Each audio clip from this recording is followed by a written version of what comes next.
상황 속에서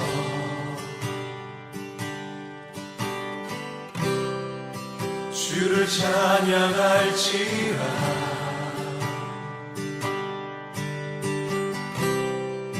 주는 너의 큰 사랑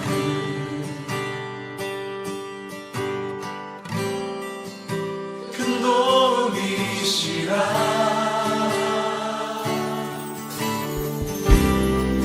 주의 얼굴 구할 때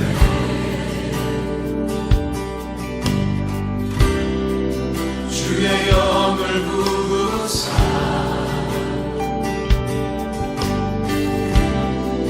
크신 사랑 안에서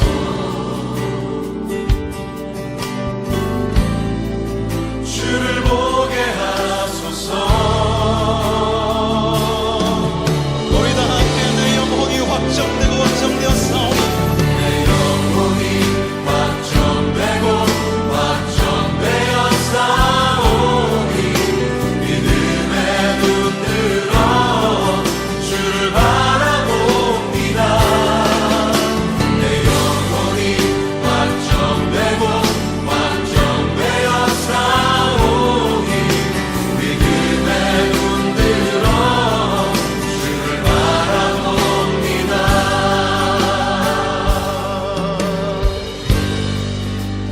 모든 상황 속에서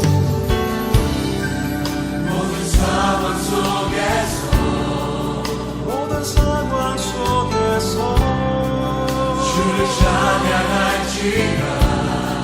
주를 찬양할지라. 주는 너의 큰 삶을 주는 너의 큰 삶을 큰 도움이시라.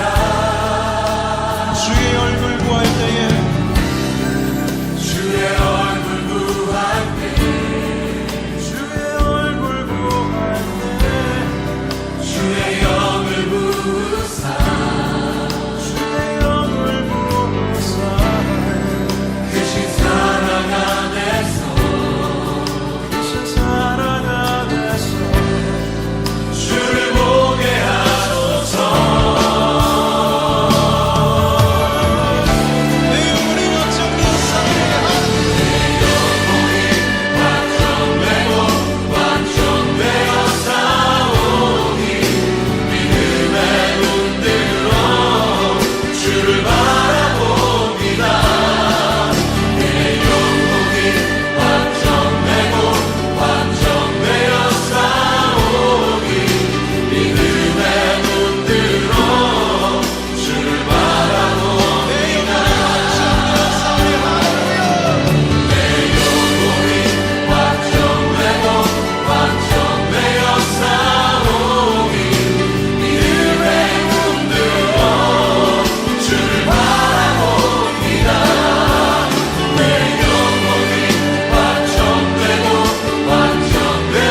확정되었사오니 믿음의 눈 들어 주를 바라봅니다. 주를 찬양할 때에 주를 찬양할 때 주의 나라 이미 있는데 그 영원한 나라 오게 하소서.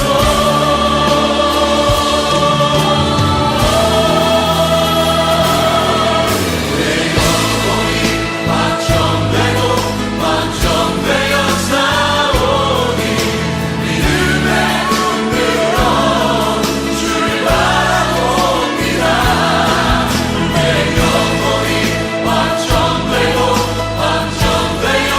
확정되었사오니 믿음의 눈 들어 주를 바라봅니다. 다시 한번 우리 마음을 나가 찬양합시다. 내 마음이 할렐루야. 영혼이 확정되고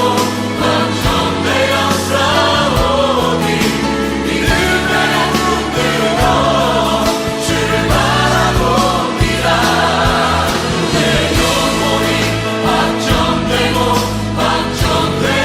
확정되었사오니 믿음의 눈 들어 주를 바라봅니다. 우리 함께 사도신경 고백드리며 7월 10일 주일 예배를 하나님 앞에 올려드리겠습니다. 전능하사 천지를 만드신 하나님 아버지를 내가 믿사오며 그 외아들 우리 주 예수 그리스도를 믿사오니 이는 성령으로 잉태하사 동정녀 마리아에게 나시고 본디오 빌라도에게 고난을 받으사 십자가에 못 박혀 죽으시고 장사한 지 사흘 만에 죽은 자 가운데서 다시 살아나시며 하늘에 오르사 전능하신 하나님 우편에 앉아 계시다가 저리로서 산자와 죽은 자를 심판하러 오시리라. 성령을 믿사오며 거룩한 공예와 성도가 서로 교통하는 것과 죄를 사하여 주시는 것과 몸이 다시 사는 것과 영원히 사는 것을 믿사옵나이다. 아멘. 교회 소식 나누도록 하겠습니다. 지난주에 이어서 이번 주일 예배도 우리가 온라인으로 예배를 드리게 되었습니다. 우리 함께 간절히 기도하여서 이 코로나 시국이 하루속히 종결되고 현장에서 모여서 예배 드릴 수 있도록 간절히 기도했으면 좋겠습니다. 새벽 기도에는 이 온라인으로 예배를 드리는 기간에는 토요일까지 영상을 올려드리도록 하겠습니다. 교육부서도 오늘 줌으로 9시 반 그리고 11시에 실시간 예배를 드리게 됩니다. 상반기 보고는 오늘 오후에 예정되었지만 현장 모임이 가능한 대로 연기하도록 하겠습니다. 우리 기도 제목을 가지고 간절히 하나님 앞에 기도하며 나갔으면 좋겠는데요. 특별히 코로나로 인하여서 어려운 직장이나 우리 사업체가 있다면 그런 주위에 있는 성도님들을 향하여서 간절히 기도했으면 좋겠고요. 아까 말씀드린 것처럼 하루속히 현장에서 모여서 예배 드릴 수 있도록 우리 함께 기도했으면 좋겠습니다. 우리 함께 드린 헌금을 위해서 봉헌기도 올려드리도록 하겠습니다. 은혜와 사랑이 풍성하신 하나님 아버지 감사를 드립니다. 우리 성도님들이 각 처소에서 예배로 하나님 앞에 나아갑니다. 가정이 떨어져 있기도 하고 함께 오랜 시간 보내고 있기도 합니다. 어떤 상황 가운데 놓여 있든지 주님 앞에 감사를 발견할 수 있는 저희들이 다 될 수 있도록 도와주시옵소서. 각 가정마다 직장마다 주님께서 물질의 축복을 허락하여 주시고 또한 그 물질을 잘 사용할 수 있는 믿음과 지혜도 우리에게 허락하여 주시옵소서. 우리 고3 자녀들의 인생을 하나님 앞에 올려드릴 때에 주님께서 그 길을 열어주시기를 간절히 소원합니다. 각 처소에서 찬양하며 기도하며 예배드리며 나아가는 모든 성도님들을 주님께서 축복하여 주실 줄 믿사옵고 우리를 사랑하시고 지금도 우리와 함께 하시는 우리 구주 예수 그리스도의 이름으로 기도드리옵나이다. 아멘.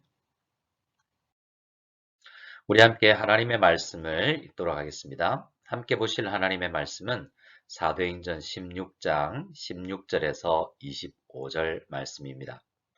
같이 읽겠습니다. 우리가 기도하는 곳에 가다가 점치는 귀신 들린 여종 하나를 만나니 점으로 그 주인들에게 큰 이익을 주는 자라. 그가 바울과 우리를 따라와 소리 질러 이르되 이 사람들은 지극히 높은 하나님의 종으로서 구원의 길을 너희에게 전하는 자라 하며 이같이 여러 날을 하는지라. 바울이 심히 괴로워하여 돌이켜 그 귀신에게 이르되 예수 그리스도의 이름으로 내가 네게 명하노니 그에게서 나오라 하니 귀신이 즉시 나오니라.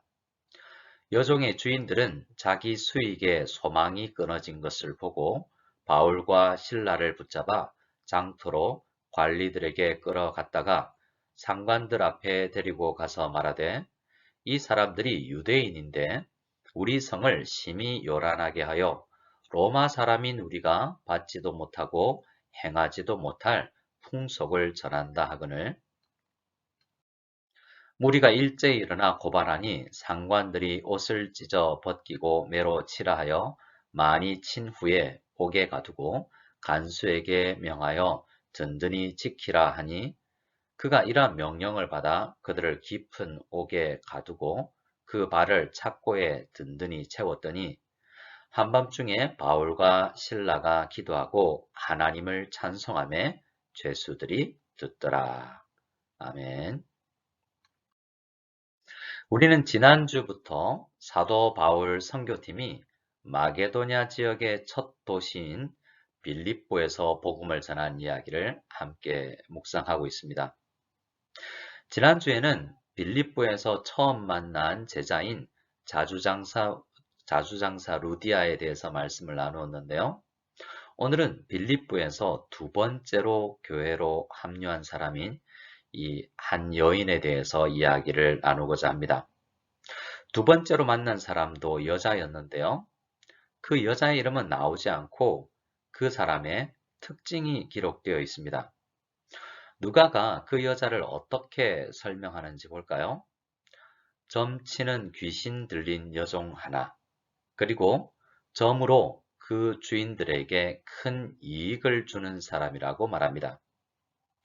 점은 이 여종이 치지만 그 복채는 다른 사람들이 가로챈다고 이야기하고 있죠. 여종이 벌어들이는 수익이 상당했는지 이 여종 뒤에는 주인이 한 명만 있는 것이 아니라 여러 명이 있었던 것 같습니다. 그래서 주인들이라고 이야기를 하고 있습니다. 우리는 이 여종이 처한 상황을 성경의 관점으로 보면 귀신의 노예가 되어 있으면서 동시에 사람의 노예가 되어 있는 상황이라고 할 수 있겠습니다. 이 여종은 이중 노예 생활로 고달픈 삶을 살아가고 있었던 사람인 것입니다. 그런데 이 여종은 독특한 부류의, 함부로 만나기 쉽지 않은 부류의 사람이기도 하지만 한편으로는 어디에나 있는 사람이라고도 할 수 있습니다. 성경은 모든 사람이 무엇에 종된 삶을 살아간다고 이야기하는데요. 로마서 6장에서 사도 바울은 무엇이라고 이야기를 합니까? 우리 모든 성도들이 예수 그리스도를 구주로 믿기 전에는 본래 죄의 종이었다라고 말하고 있습니다. 우리는 모두 죄의 종으로 태어나서 복음의 메시지를 받아서 믿고 죄로부터 해방되는 것입니다.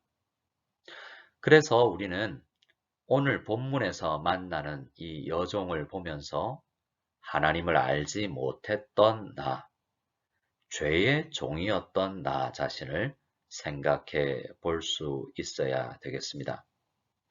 그리고 어떻게 예수님을 믿고 이렇게 예수님을 주인으로 모시는 의의 종이 되는지에 대해서도 우리가 함께 생각하며 그 은혜를 누릴 수 있게 되기를 소원합니다. 오늘 말씀 17절을 보면 점치는 귀신 들린 여종이 사도 바울 선교팀을 향해서 소리를 질렀다라고 합니다. 그것도 하루 한 번만 그랬던 것이 아니라 여러 날을 그렇게 했다고 합니다. 그 여종의 말을 볼까요? 여종은 이렇게 말했습니다. 이 사람들은 지극히 높은 하나님의 종으로서 구원의 길을 너희에게 전하는 자라. 귀신 들린 여종의 말은 크게 두 가지로 나눠볼 수 있습니다. 하나는 바울 선교팀이 지극히 높으신 하나님의 종들이다 라는 것입니다. 어떻습니까? 그 말이 맞지 않습니까? 하나님께서 그들을 선교사로 부르셔서 지금 선교 여행 중이니 그 귀신 들린 여인의 말이 맞는 것 같습니다. 여종이 말한 또 한 가지는 사도 바울 선교팀이 구원의 길을 너희에게, 빌립보 지역 시민들에게 전하는 사람들이다 라는 것입니다. 이 말은 또 어떻습니까? 이 말 또한 맞는 것 같지 않습니까?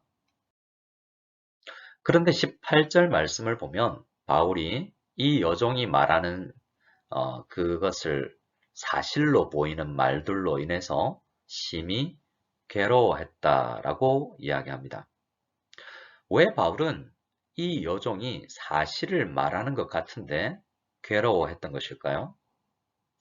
사도 바울 선교팀은 지금 빌립보에 지극히 높은 하나님의 종으로서 하나님의 종으로서 파송받아 와서 구원의 길을 빌립보 사람들에게 전하고 있는 것이 그들의 목적이지 않습니까?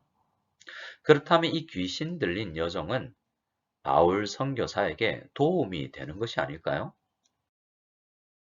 사도 바울이 이 여종의 외침을 심히 괴로워한 것은 여러 가지 이유가 있을 수 있지만 먼저 생각해 볼 수 있는 것은 바로 이 여종의 잘못된 열심 때문일 것입니다. 귀신 들린 것 때문이겠죠. 사도 바울은 지금 빌립보에서 길거리에서 외치면서 전도를 하고 있지 않습니다. 사도 바울 선교팀은 기도하면서 한 사람 한 사람 만나서 대화하고 친구가 되어 주면서 인격적으로 복음을 전하고자 합니다. 그래서 이 여자가 한 외침 전도 형태의 이 말은 오히려 사도 바울 선교팀 사역에 방해가 되는 것이었죠.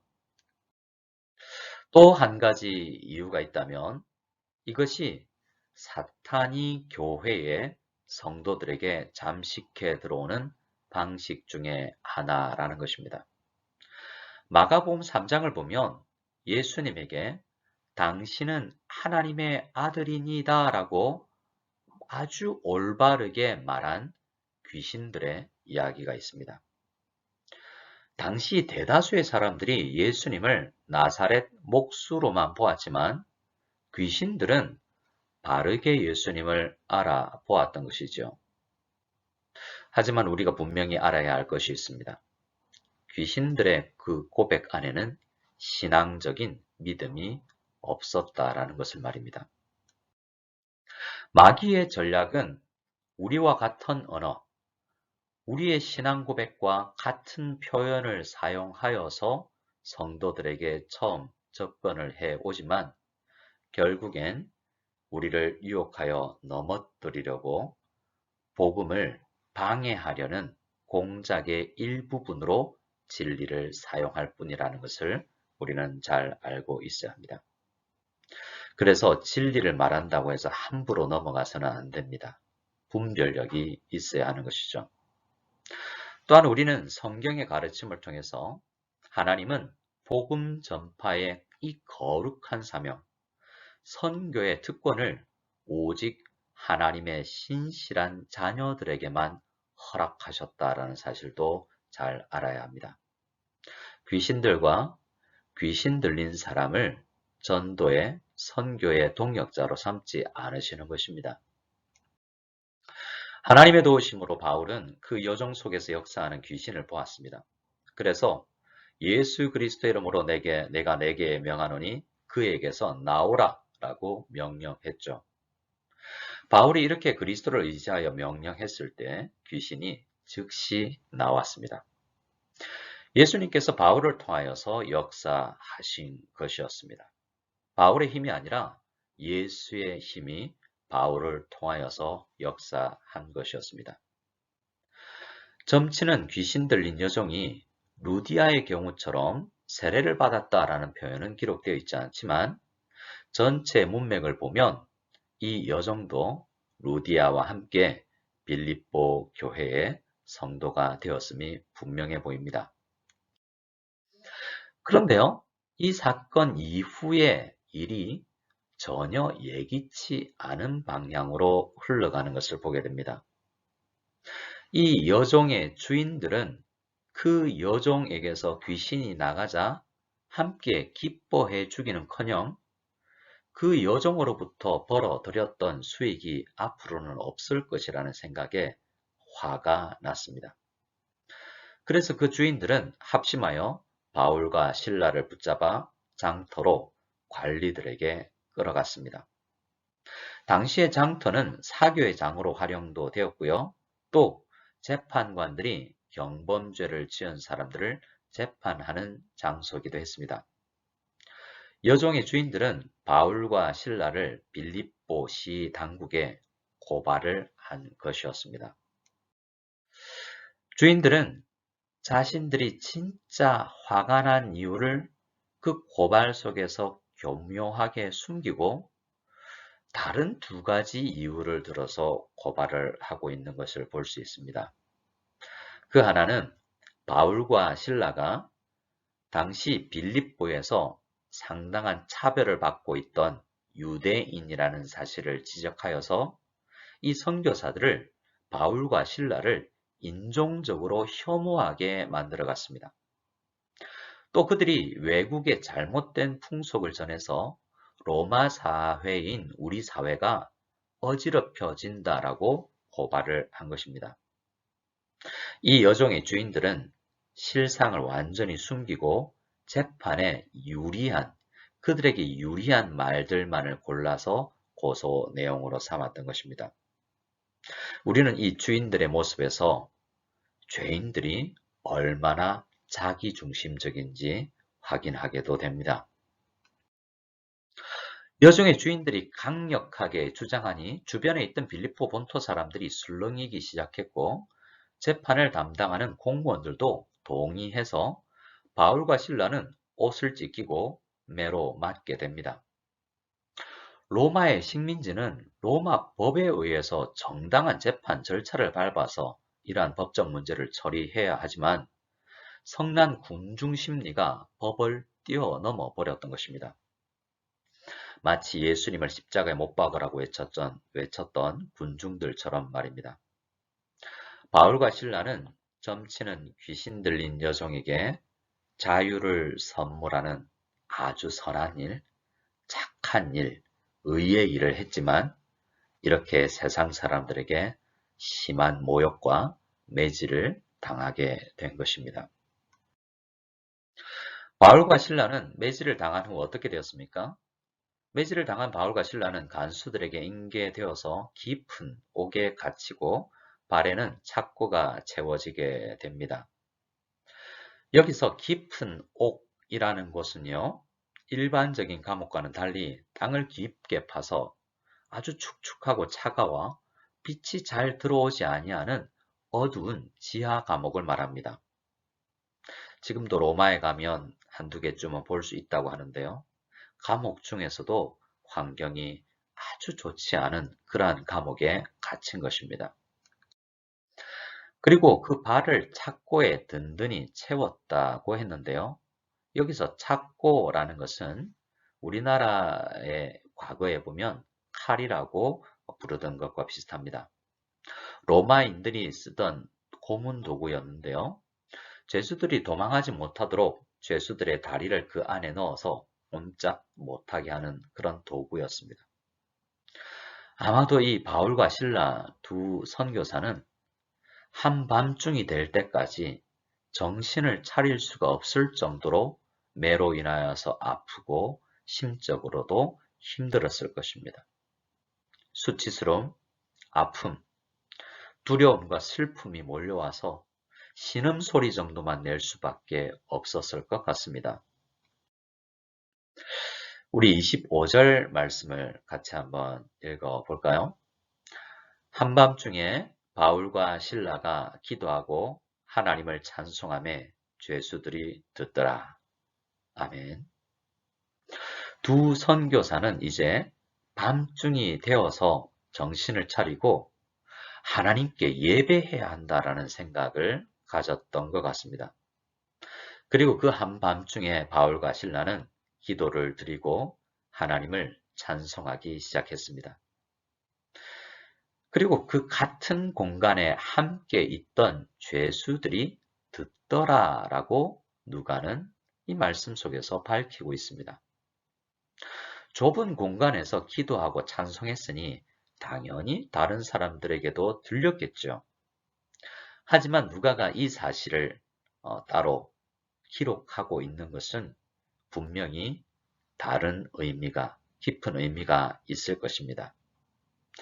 우선 밤이고 등불도 없으니 가까이 있어도 볼 수는 없었을 것이고 들을 수밖에 없었겠죠. 그런데 본문에 듣더라 라는 말은 헬라어로 미완료 과거 시제로서 그들이 계속해서 멈추지 않고 중단 없이 꾸준히 듣고 있었다라는 의미입니다. 당시 빌립보 감옥에 있었던 이 죄수들이 어떤 국적의 사람들인지 알 수는 없지만 대부분 마게도냐 사람들이었겠죠. 바울과 실라는 유대인의 언어인 히브리어로 기도와 찬양을 했을 가능성이 많습니다. 그리고 그 감옥의 다른 죄수들은 마게도냐 사람들이었을 가능성이 높은 것이죠. 그래서 다른 죄수들은 아마도 알아듣지도 못하는 언어로 드리는 이 기도와 찬송 소리에 귀를 기울였다라는 것입니다. 좀 이상하지 않습니까?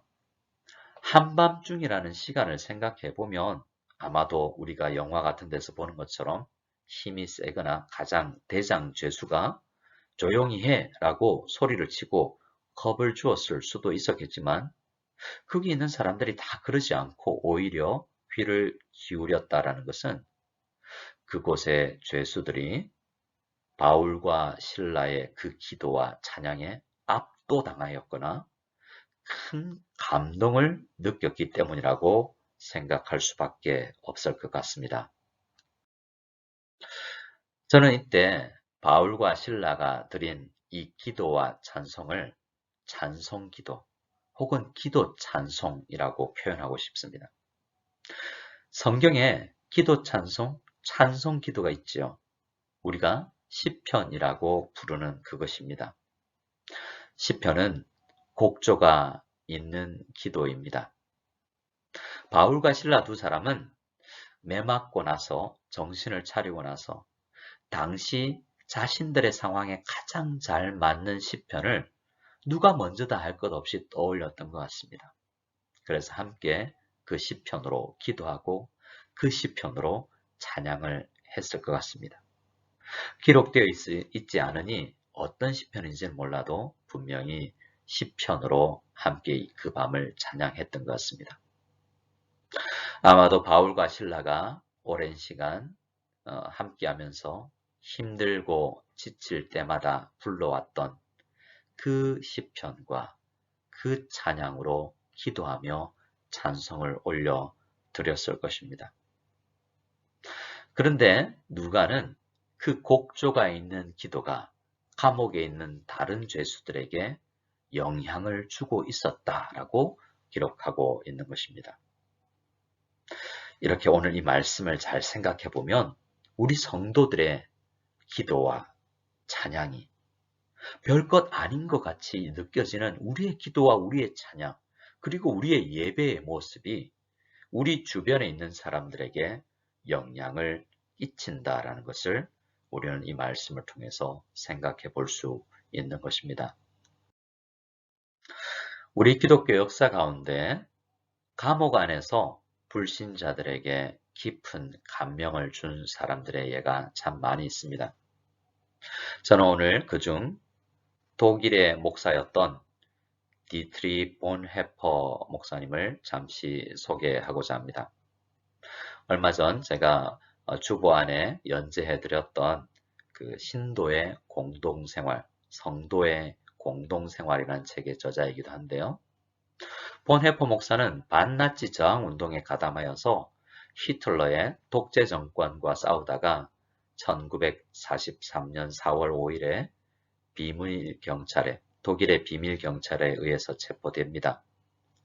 그리고 2년 동안 여러 곳의 수용소로 이송되다가 1945년 4월 9일 히틀러 제국이 무너지기 한 2-3주 전에 베를린에 있었던 한 강제 수용소에서 39살의 아주 젊은 나이로 교수대에 이슬로 사라진 청년 신학자였습니다. 본 헤퍼가 처형되기 몇 달 전에 감옥에서 시를 지었는데요. 그 전에도 시와 많은 글들을 친구들에게 보냈습니다. 그 시가 편지로 친구와 그리고 약혼자에게 전달이 되었는데요. 그 시의 제목, 그 흐름은 이렇게 시작이 됩니다. 선한 능력에 언제나 고요하게 둘러싸여서로 시작하는 시입니다. 우리가 찬양으로 요즘에도 많이 부르고 있는 그 가사인데요. 예배를 마치면서 이 찬양으로 함께 영광 돌리기를 원합니다. 오늘 저는 감옥에서 불렀던 그 디트리 본헤퍼 목사님의 시의 후반부를 짧게 소개하고자 합니다. 우리는 압니다. 당신의 빛이 밤을 비추고 있음을. 이제 저희 주변 깊은 곳에 고요가 편만할 때 저희 주변을 보이지 않게 에워싼 세상에 온전히 울려 퍼지는 소리를 저희들로 하여금 듣게 하옵소서. 주님의 모든 자녀들이 소리 높여 부르는 찬양을 선한 능력에 우리는 너무 잘 보호받고 있으며 믿음으로 일어날 일들을 기대하고 있습니다. 하나님께서는 밤이나 아침이나 우리 곁에 계십니다. 또한 매일의 새로운 날에 함께 하십니다. 이런 시를 기록하여서 약혼자에게 자기의 신앙을 고백했고 친구들에게도 나누어 주었습니다. 죽음을 앞두고 있는 한 사람의 이 신자가 히틀러의 나치가 천하를 호령하는 그 암울한 시기에 시를 부르는 그 노래말 속에서 우리는 하나님의 선한 능력이 우리를 감싸고 있다라고 하는 그의 위대한 신앙 고백을 통해서 힘을 얻게 됩니다. 이 본헤퍼 목사님의 이 시는 노래가 되어서 70년이 지난 지금도 세계 곳곳에서 사랑을 받고 있으면서 또 우리나라 성도님들에게 최근에 다시 번역되고 작곡되어서 많은 용기를, 믿음을 북돋우고 있지요. 실제로 그 포로 수용소에서 본헤퍼 목사를 지근거리에서 지켜본 피셔 휠스트롱이라는 사람은 이렇게 글을 남겼습니다. 본헤퍼 목사에 대한 글이요, 그에 대한 인상입니다. 나는 본헤퍼 목사가 죄수복을 벗기 전에 바닥에 무릎을 꿇고 자신의 주 하나님께 진심으로 기도하는 모습을 보았다. 나는 이 사랑스러운 사람이 기도하는 방식을 보고 깊은 감명을 받았다. 어찌나 경건한지 하나님이 그의 기도를 들어주셨다고 확신할 정도였다. 그는 형장에서 다시 짤막한 기도를 드린 다음 용감하고 침착하게 계단을 밟고 교수대에 올랐다. 그리고 몇 초 뒤에 죽었다. 지난 50년간 의사로 일하면서 그토록 경건하게 죽음을 맞이한 사람을 본 적이 없다. 라고 그는 기록하고 있습니다. 한 사람의 기도가, 한 사람의 예배가 많은 사람들에게 울림이 되었다라는 것입니다. 오늘 말씀을 통해서 우리는 사도 바울 선교팀이 죄의 종으로, 사람들의 종으로 살던 한 자매에게 예수 그리스도의 이름을 통해서 자유를 선물하는 것을 보았습니다. 그리고 그 아름다운 복음의 사역 때문에 감옥에 갇히게도 되는 핍박받는 것도 보게 되죠. 참 이해하기 힘든 것입니다. 다음 주에 이 부분은 조금 더 나누도록 하겠습니다. 그리고 우리는 세상에서 많은 죄를 지은 죄인들이 모여있는 깊은 감옥 안에서 찬송과 기도를 올려드리는 신실한 예배자의 모습을 우리는 보았습니다. 그리고 그 예배자의 모습이 복음 전도도 아니고 선교도 아니고 기도와 찬송을 통한 예배 드리는 그것 자체가 세상 사람들에게도 감동을 주는 장면을 보았습니다. 예배 자체가 힘이 있는 것입니다. 이 예배를 드리기 어려운 시국에 우리는 예배자로 서 있어야 되겠습니다. 우리 자녀들이 예배가 흐트러지는 이 시기에 우리 자녀들의 예배관을 바로 세워줄 수 있기를 원합니다. 예배 자체에 힘이 있다는 것을 우리는 믿어야 할 것입니다. 우리는 요즘 이유는 다르지만 사도 바울과 실라처럼 좁은 공간에 갇혀 지내고 있지요. 우리는 이 상황을 선용할 수 있기를 원합니다. 각 가정마다 각기 다른 염려들도 있을 것입니다. 우리 그 모든 상황에도 불구하고 기도와 찬양으로 나아가는 훈련을 해보는 시기로 이 기회로 이 상황을 삼기를 원합니다. 매일 저녁 식사 후에 매일 성경 본문으로 함께 가정 예배를 드리고 있다라는 가정들의 이야기를 들었습니다. 아침에 그렇게 하는 가정들도 있고요. 그 각 가정의 기도 소리와 찬양 소리가 자녀들에게 영향이 되기를 원합니다. 혹은 억지로 그 자리에 앉아 있을지라도 그 부모의 기도 소리가, 그 찬송 소리가 자녀에게 평생의 울림이 될 수 있을 줄 믿습니다. 그리고 이웃들에게, 우리와 함께하고 있는 성도들에게도 선한 영향력을 끼치고 있을 줄 믿습니다. 이 상황도 하나님의 큰 뜻 안에 있는 것이 분명할 것입니다. 봉쇄가 되고 집 밖을 나가지 못하는 이 어려운 상황도 분명히 하나님의 큰 뜻 안에 있을 것입니다. 우리는 이때에 찬송과 기도로 하나님 앞에 나아가서 주님과 더욱 친밀해지는 시간을 가지는 우리 모두가 될 수 있기를 원합니다. 혹 가족들과 떨어져 있는 분들은 가족의 소중함을 생각하면서 원격으로 함께 예배를 드리고, 가족과 함께 있는 가족들은 함께 모여서 기도하고 예배하는 이것을 훈련하여서 주님 앞에 담대하게 나아가는, 그리고 하늘의 놀라운 축복을 받아 누릴 수 있는 우리 모두가 다 될 수 있기를 소원합니다. 죽도록 예배를 드리겠습니다.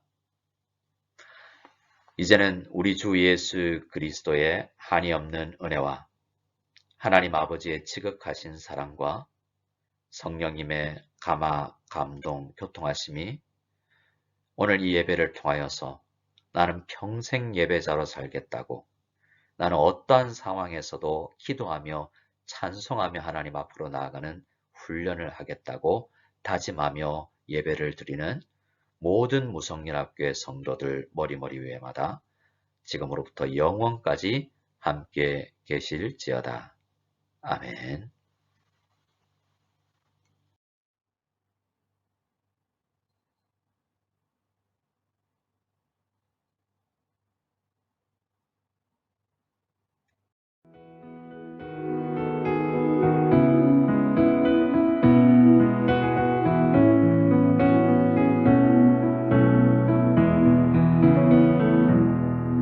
그 선한 힘에 고요히 감사하여 그 놀라운 평화를 누리며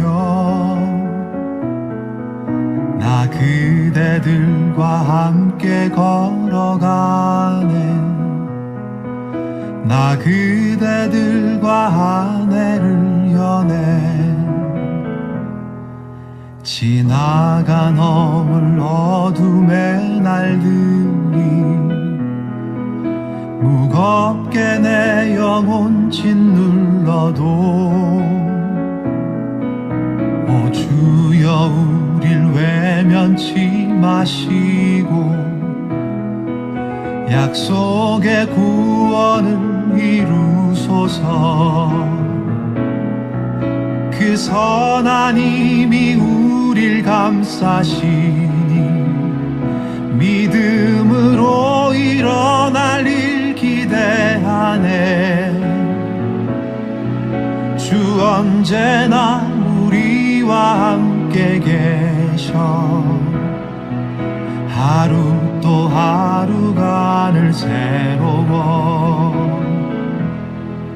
주께서 밝히신 작은 촛불이 어둠을 헤치고 타오르네. 그 빛에 우리 모두 하나 되어 온 하소서. 그 선한 힘이 우릴 감싸시니 믿음으로 일어날 일 기대하네. 주 언제나 우리와 함께 계셔.